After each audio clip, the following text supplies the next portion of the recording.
Bir нәрсе арзан дейм, мен жігіттерге айтайын, жастарға, жоламаңдар. Қой, любой нәрсе. Бекерге арзан емес ол. Орысша айтқанда бір носы бар оның, ше. Ол жерде жатқан батпан құйрық жоқ іштерде ол. Мүмкін емес ол. Алып қал, брат, алып қал деп тұр ма, ол бір но бар ана жерде бар ма? Одан кейін не болу керек? Bir нәрсе қымбат па, ол бекерге қымбат емес ол. Соны алу керек бар. Айтайын сен, ұстаным сондай болсын. Бекерге қымбат емес ол. Кейін түсінесің ол не үшін қымбат екенін.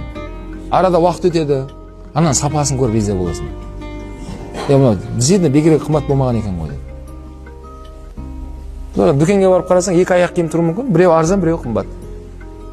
Қайсысын алу керек? Аяғыңа жақсы аяқ киім ал, қымбат болса да.